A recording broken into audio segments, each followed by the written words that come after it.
pour ce qui est d'un pays comme le Sénégal, qui est présenté généralement comme un îlot de paix et de tranquillité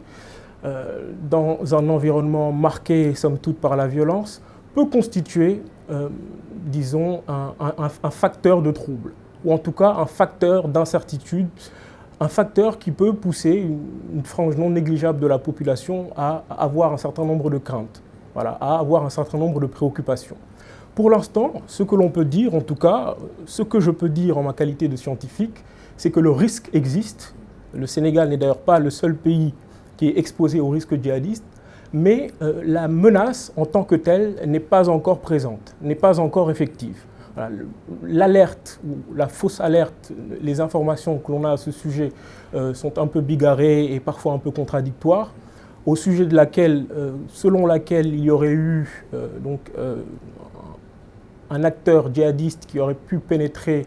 dans le territoire du Sénégal et qui aurait eu pour volonté, pour objectif de commettre un attentat,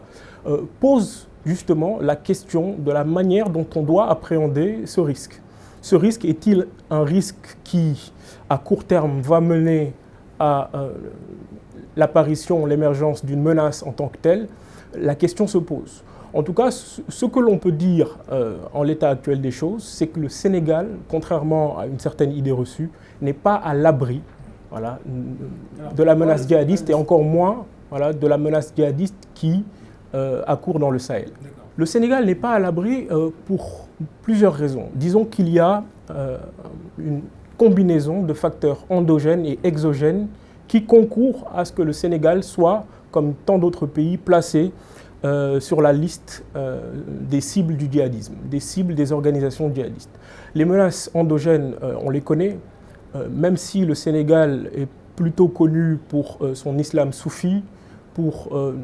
la prééminence de l'islam confrérique, qui est un islam tolérant, il y a quand même présence de groupuscules islamistes, de groupuscules salafistes, qui ne sont pas des djihadistes en tant que tels, qui ne sont pas des représentants du djihadisme, mais qui ont des idées, somme toute, assez proches de celles des djihadistes. Voilà. Donc, il faut, à mon sens, se focaliser sur ce point, et c'est d'après les informations que j'ai, ce que le gouvernement a commencé à faire, en infiltrant un certain nombre de mosquées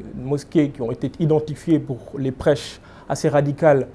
de leurs imams, et en mettant en place un certain nombre de systèmes de surveillance et de collecte d'informations entrepris par les agences de renseignement.